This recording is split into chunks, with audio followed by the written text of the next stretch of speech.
अब चाहिँ साथी हो कोइरालो टिपे हुन्छ।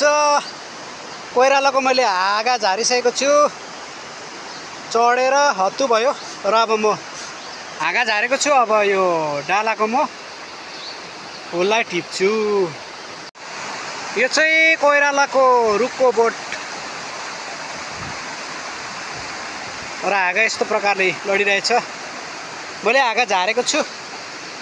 अब कोइरालाको फुल टिप्छु। यहाँ छ, यहाँ छ, यहाँ छ, यहाँ भुइँतिर पनि लडेको छ, झरेको छ।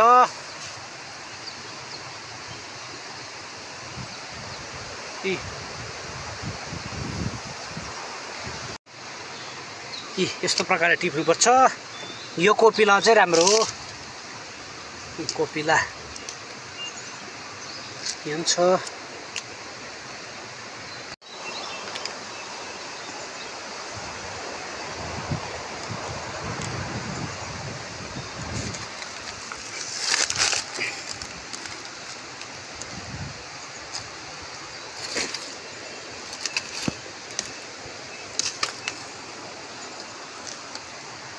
कोइरालो टिप्दैछु, पिन ठाडे कमिला रहेछ कि त्यसले गर्दा अलिकति असुविधा पनि भइरहेको छ।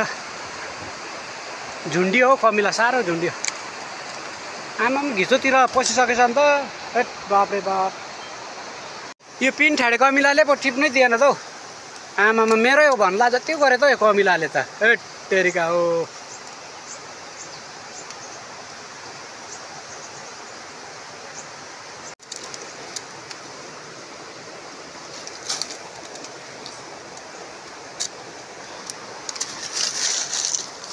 आमामा कमिला हेर है, के छिटो सल्केको जिउमा। लाखो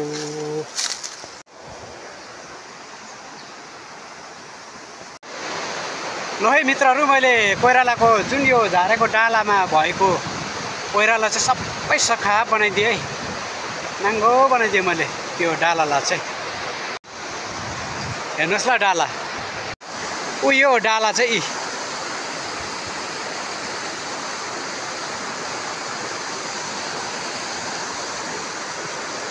कम्ती कोपिला थिएन, चिचिला थियो, सखा बनाइदिएँ मैले। यो हो डाला चाहिँ बेसी लडेको छ। यो डालामा पुरा पिन ठाडे कमिला हिँड्दैछ। छुइकी त कुइस भन्ने जस्तै प्रकारले। यो चाहिँ कोइरालाको बोटुई फक्रेको छैन, फक्रेको चाहिँ अलिअलि देख्दैछु है।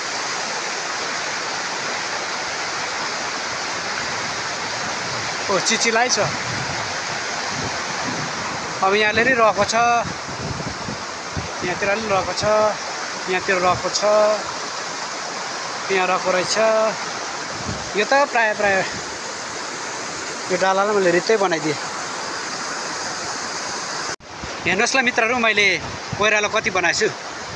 आमामामा एक झोला है। यो फुल कोइरालो फुल, यो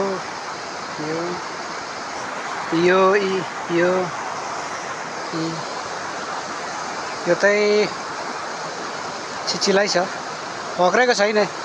यतिको चाहिँ राम्रो हो।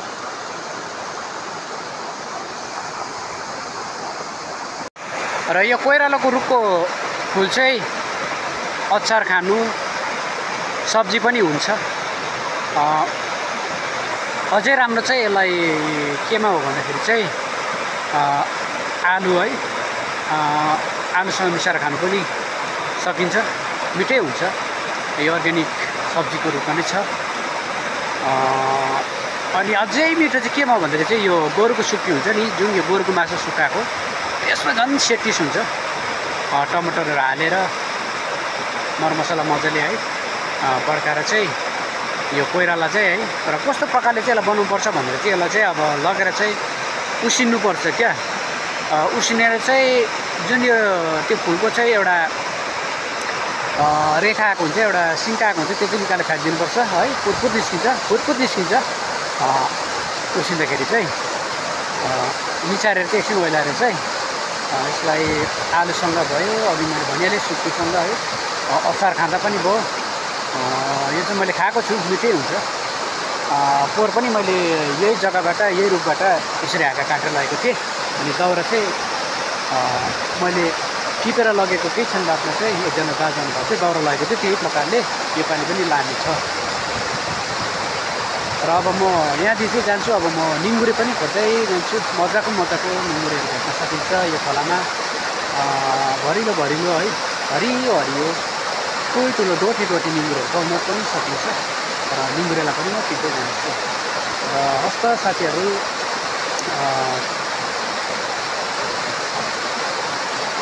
के करासो लाग्यो त म त।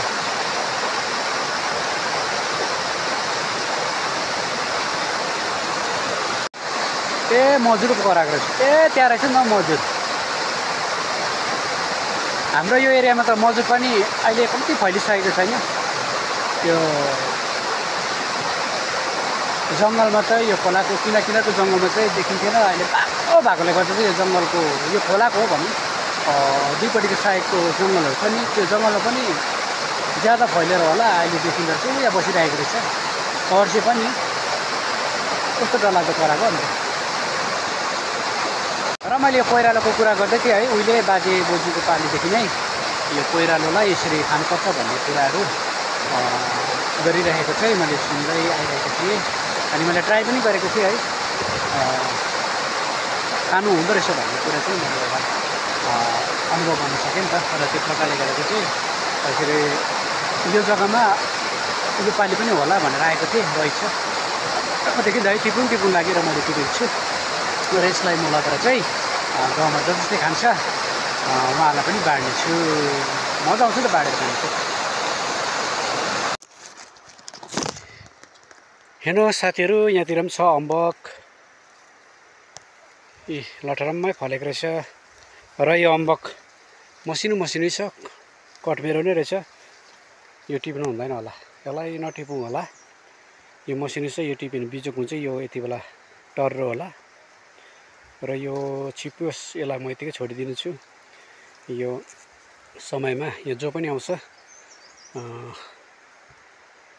उहाँहरूले चाहिँ है यो अम्बकलाई खाना पाओस्। मैले खाना पाएको जस्तै नै हो र छोडिदिएँ म यसलाई। मसिनो रहेछ। जाऊ।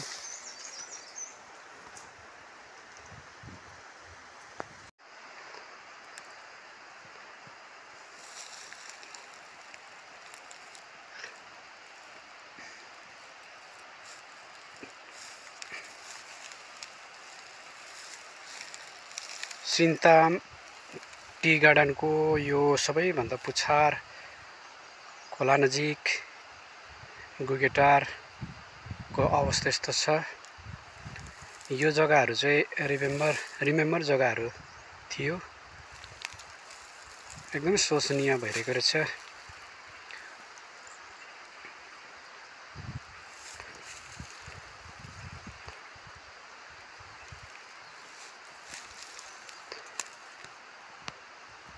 यो देख्दै गरेको प्लेसतिर एकदमै मजाले बसेको एकै लेभलको चियाको गाछहरू थियो। र यो समयमा चाहिँ मजाले पत्तीको मुनाहरू देखिन्थ्यो। एकदमै दुःख लाग्दो अवस्था, जीर्ण अवस्था, शोचनीय अवस्था। सायद यो एरियाहरूमा पनि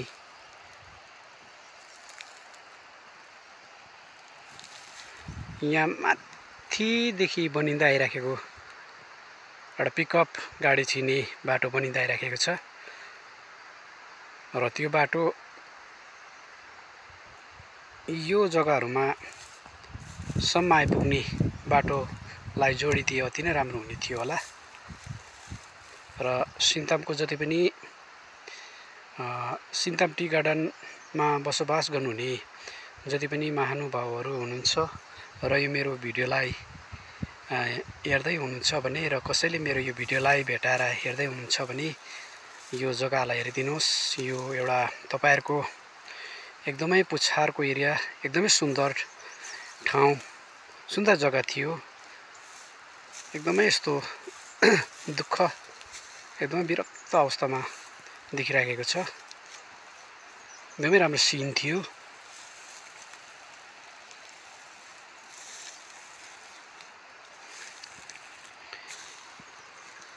त्यो बाटोलाई चाहिँ यहाँ जोडिदियो भने एकदमै तेर्सो बाटो छ। ग्यासलाई पनि टच नगरी त्यो माथिदेखि बाटो बनिँदा आइराखेको छ भनेको मैले सुनिराखेको थिएँ। र यहाँनिर पनि तपाईँहरूले त्यो बाटोलाई जोडिदिनु भयो भने चाहिँ है ग्यासलाई टच गरिरहनु पर्दैन, त्यो बाटो खन्दै आउनुभयो भने पनि।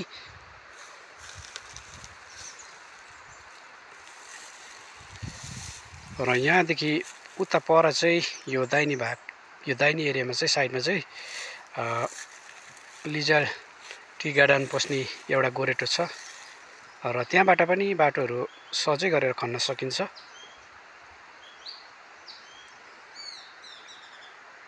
ल म चाहिँ माथि जङ्गलदेखिको यो खोलाको बगरमा आइसकेको छु र अघिको बाटो कुरा गर्दाखेरि चाहिँ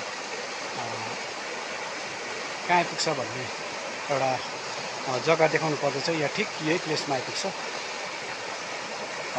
अब यो खोलाको बगर भएर चाहिँ यहाँ साइड गयो भने चाहिँ अलिक परबाट चाहिँ एउटा फराकिलो जग्गा छ, त्यहाँ चाहिँ खोला सहजै खर्न सकिन्छ र त्यहाँबाट चाहिँ म जान्छु। यो समय चाहिँ खोला एकदमै चिप्लो भएको छ। तल पुच्छारतिर मैले विचार गर्दै आएँ है, पुच्छार त के भन्नु है, पुच्छार त होइन, तलनिर जुन अघि म कोइरालो टिपेको जग्गाहरूदेखि उकालाउँदै गर्दा चाहिँ है खोला एकदमै चिप्लो। लप्सी जुन बोतलमा अचार भिजाउँदाखेरि हुन्छ नि एउटा त्यस्तै नै भएको छ ढुङ्गा है, टेकेकी त चिप्लिहाल्ने खालको भइरहेको रहेछ।